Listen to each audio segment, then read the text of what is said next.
Մենք Firebird-ի արհեստական բանականության գործարանում ենք, բարև ձեզ, մոտ 500 միլիոն դոլարի ներդրումներով այս կենտրոնը օրեր առաջ է գործարկվել, իմ զրուցակիցն է Firebird-ի համահիմնադիր Ալեքսանդր Եսայանը, պարոն Եսայան, բարև ձեզ, շնորհակալ եմ ժամանակի համար։ Ես եմ շնորհակալ։ Գործարանի բացումը մեծ աղմուկ բարձրացրեց եւ դրական եւ բացասական մտահոգություններով պայմանավորված, նախ կուզեի մեր դիտողներին փորձենք պարզ բառերով բացատրել, ինչ է իրենց ներկայացնում արհեստական բանականության գործարանը, ինչպես է այն աշխատում եւ ինչ է անում հասարակ։ Շատ լավ։ Ինձ թվում է կարելի է ամենալավ օրինակը ես միշտ բերում եմ այդ օրինակը, դա AI-ի ընդհանուր օգտագործումը, ինչպես է սկսվել, հա, հիմնականում հասարակությանը հասանելի է դարձել ChatGPT-ն առաջի որպես product AI-ի մեջ, որի միջոցով կարողանում ես շփվել, հարցեր տալ, հարցերին պատասխան ստանալ, այսինքն հենց ինքը արհեստական բանականություն, որ ինչ-որ մի բանով մտածում է եւ քեզ ինչ-որ պատասխան է տալի կախված քո հարցից։ Նման կենտրոնները հենց նման ոնց որ հարցերի մշակումով են զբաղվում, կարելի ասել, եւ մեր կենտրոնը դրանից չի տարբերվում, այսինքն նույնպես այդ GPU գրաֆիկական պրոցեսորներից բաղկացած data կենտրոն է, առաջ անունը data կենտրոններ էր նման կառույցների, որովհետև հիմնականում պահվում էր տվյալներ, այսինքն այն ստանդարտ data center-ները, որ մենք տեղյակ ենք, որ թե հեռահաղորդակցության ընկերությունները, թե տարբեր ընկերություններ կառուցում են, հիմնականում տվյալների մշակման եւ պահման համար էին, իսկ նման data կենտրոններում AI խեն գործարան ասում, քանի որ տվյալները ոչ թե պահվում են, այլ տվյալների միջոցով գեներացվում է արդյունք։ Դա դրա անունը token են, դրա չափման միավորը token են ասում, այսինքն երբ որ հարց է տալի ChatGPT-ին, ինքը օգտագործում է ռեսուրսներ համակարգչի գրաֆիկական պրոցեսորների այս դեպքում, որի արդյունքում գեներացնում է պատասխան ու հետո ուղարկում պատասխանը։ Նման կենտրոններում արհեստական բանականության գեներացման կենտրոն կարելի է անունը տենց էլ դնել կամ գործարան, որտեղ որ գեներացվում է բանականություն արհեստական։ Ինչ ջանք է պահանջվել այս ամենը կյանքի կոչելու համար, ինչ ներդրումներ են պահանջվել, ովքեր են հիմնական ներդրողները եւ ինչ հզորության կենտրոն ունենք հիմա։ Ինչու է այդպես աղմուկը մեծ։ Առաջին փուլը 500 միլիոն դոլարի մասին է խոսքը ներդրումների, որը բաղկացած է թե կապիտալից եւ թե վարկային ռեսուրսներից։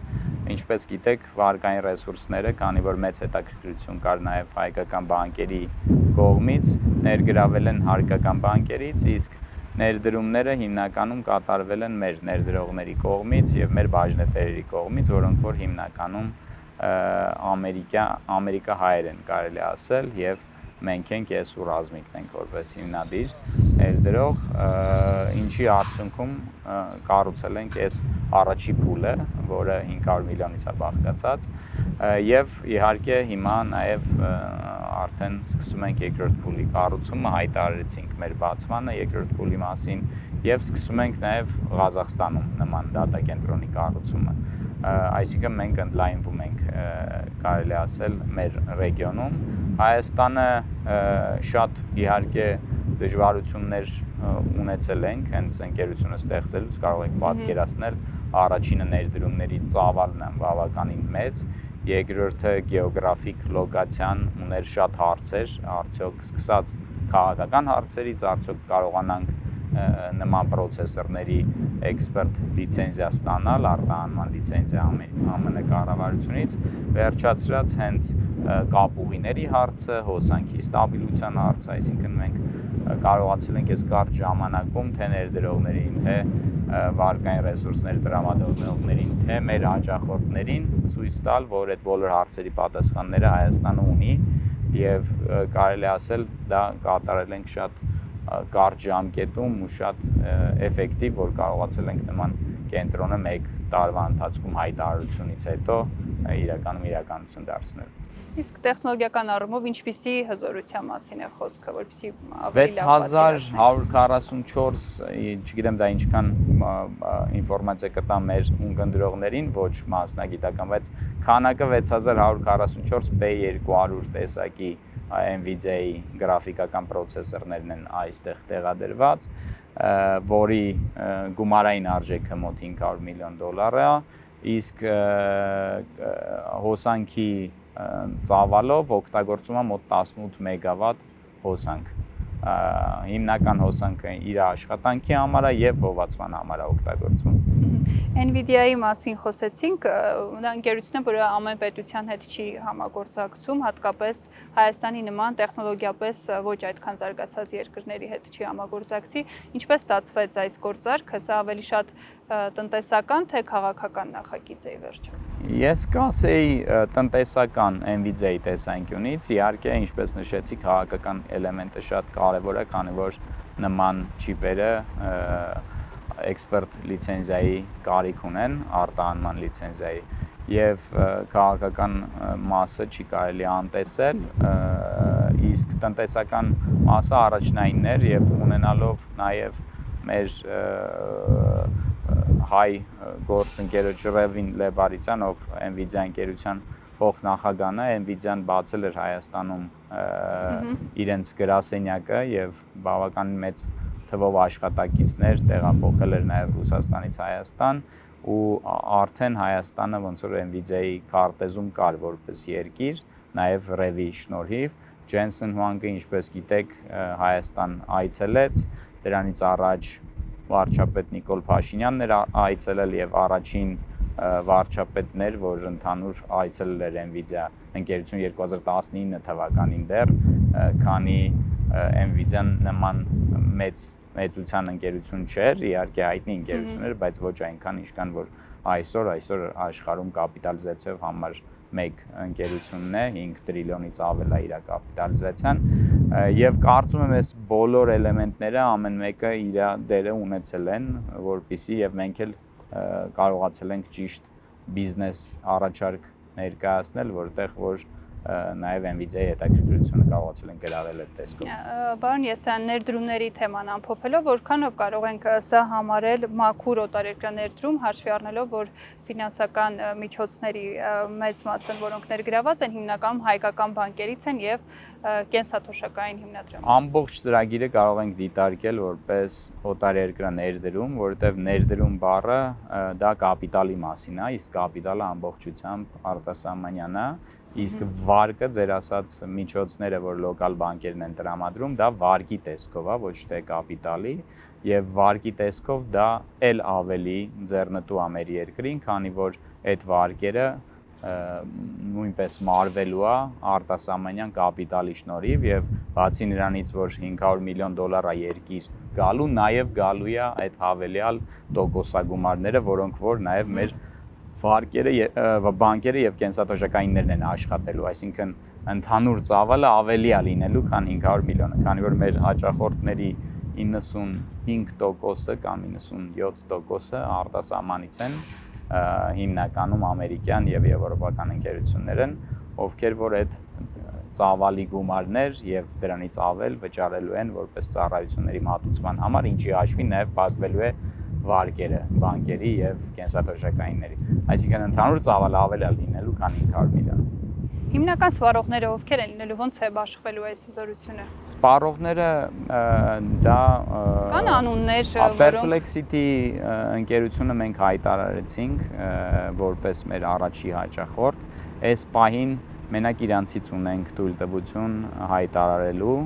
որպես հաճախորդ, ունենք մյուս հաճախորդները ամբողջությամբ ծավալը վաճառված է կարելի ասել, մի քանի 100 GPU վայել ենք մեր Firebird Labs-ի գործունեության համար, ինչի մասին հայտարարել ենք, որպեսզի հայկական ստարտափներին, համալսարաններին տանք կամ հզորություններ, որպեսզի կարողանան վերլուծություններ անեն եւ օգտվեն այս կենտրոնից, մնացածը ամբողջությամբ վաճառված է։ Նման խոշոր կենտրոնները, կենտրոն Հայաստանում ունենալը ինչպիսի ազդեցություն է առհասարակ թողնում երկրի նախ առաջինը տնտեսական, տնտեսության, գիտության, տեխնոլոգիաների զարգացման պոտենցիալի առումով առհասարակ։ Ինձ թվում է սա ամեն մասից ինչ որ մի էլեմենտ պարունակում է, առաջինը տնտեսական ես կասեի, երկրորդը PR իհարկե, որովհետև նման կենտրոններ այսօր աշխարհում շատ երկրներ են ուզեն ունենան, սակայն այսօր չկա աշխարհում շատ երկրներում նման կենտրոնների առկայություն, այդ իմաստով արդեն իսկ երևի նկատել եք, թե ինչքան միջազգային մեդիան սկսված ամենախոշոր ընկերությունների ղեկավարներից, օրինակ Մայքլ Դելն էր վերջերս իր LinkedIn-ում հենց post արել Firebird-ի բացման կապակցությամբ եւ շնորհավորել Jensen Huang-ն էր post արել եւ Nvidia-ն էր blog post-եր ընդհանուր գրել Հայաստանի մասին, ինչը կարծում եմ հենց տեխնոլոգիական ոլորտում, ոնց որ տեխնոլոգիական գիգանտները, որ առաջ չենք էլ մտածում, որ հնարավոր է Հայաստանի մասին խոսան, այսօր համաշխարհային շուկայում խոսում են, շնորհավորում են եւ մեր գործընկերներն են այս դեպքում, ինչը իհարկե մեզ էլ մեծ հպարտություն է բերում, որ կարողացել ենք ոնց որ Հայաստանը նման տեսքով ներկայացնենք։ Մի հարց էլ օրինակ հասարակ, քանի որ Հրազդանի տարածքում ենք, հասարակ հրազդանցու կյանքում ինչ փոփոխություն է սալնելու, այսինքն այն մարդկանց վրա ինչ ազդեցություն կունենա, ովքեր տեխնոլոգիական ոլորտից չեն եւ ուղղակի լսել են։ Մենք իհարկե սոցիալ պատասխանատվության շրջանակներում դիտարկելու ենք հենց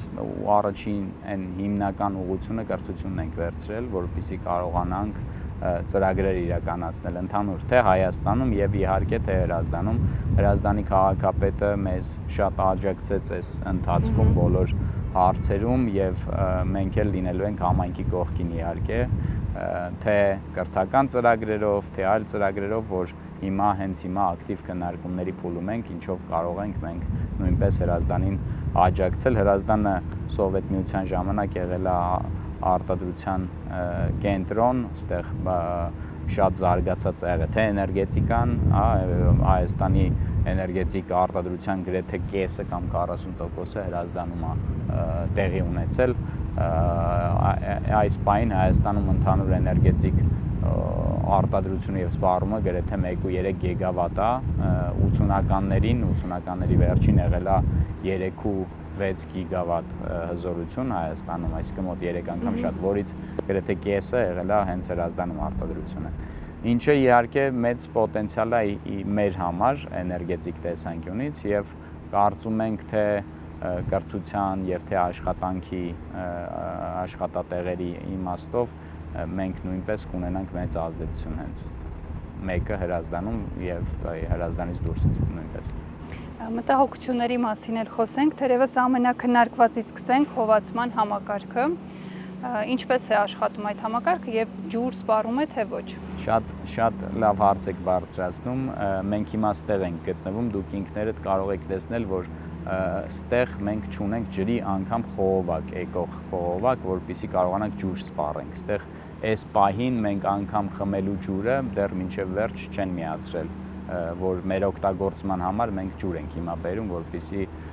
լվացարաններում եւ ուրիշ տեղեր ջուր օգտագործենք։ Ստեղ ջրի օգտագործումը դատա կենտրոնի տեսանկյունից ընդհանրապես գոյություն չունի, որովհետեւ Հրազդանը ինքը ընտրվել է տարածքը որպես հով տարածք, մենք նայել ենք վերջին 50 տարվա ընթացքում այս կետում ամենաբարձր ջերմաստիճանը 36.5 աստիճան է եղել ամառվա,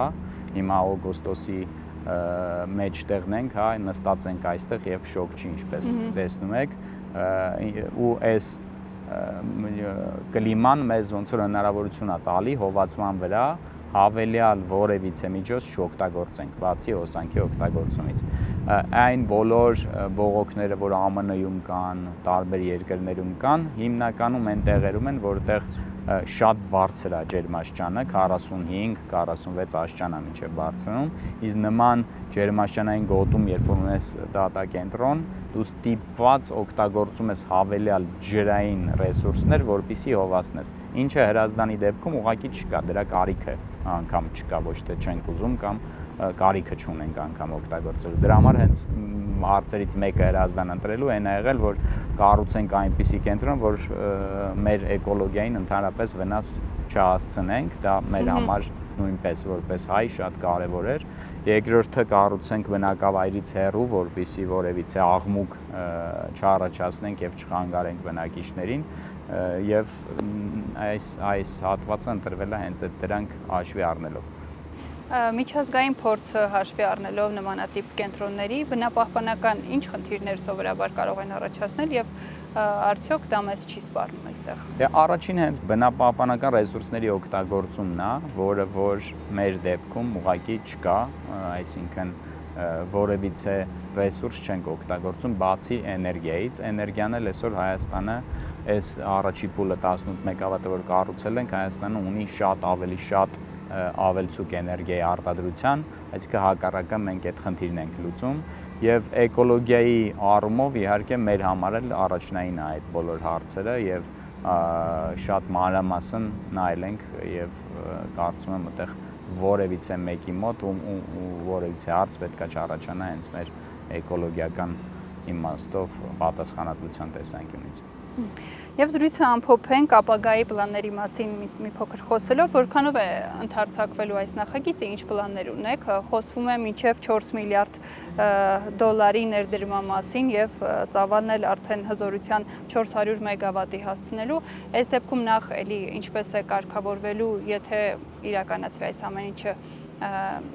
հոսանքի պահը եւ արդյոք այս պլանները իրատեսական են։ Այս պլանները միանշանակ իրատեսական են, հոսանքի առումով մենք արդեն ունենք 2-3 լուծման տարբերակներ, որ հենց հիմա քննարկում ենք մեր գործընկերների հետ ու ավելի շատ հիմա ընտրության փուլում ենք, որ ճանապարհով ենք գնում, ոչ թե հնարավոր է, թե հնարավոր չէ, իսկ հնարավորի հարցը արդեն հանվել է։ Ներդրումների ծավալը 4 միլիարդ ճիշտ եք հայտարարել ենք, սակայն հիմա ես կարող եմ ասել, որ դա 4-ից ավել է լինելու եւ հուսով եմ 1 ամսվա ընթացքում մենք արդեն կվերջնականացնենք այդ ամբողջությամբ փաթեթը եւ լուծումներով կարծում եմ մենք անպայման ձեզ նույնպես տեղյակ կպայենք, որպեսզի հանրությանը կարող ենք ներկայացնել ավելի կոնկրետ ծրագիրը,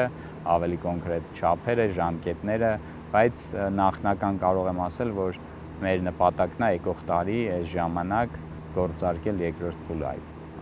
այսինքն այս ժամանակ արդեն ստեղ լինենք, որ արդեն երկրորդ փուլն ենք գործարկել։ Հուսանք, շնորհակալ եմ շատ։ Ես եմ շնորհակալ։ Ես զրուցում էի Firebird ընկերության համահիմնադիր Ալեքսանդր Եսայանի հետ։ Ցտեսություն։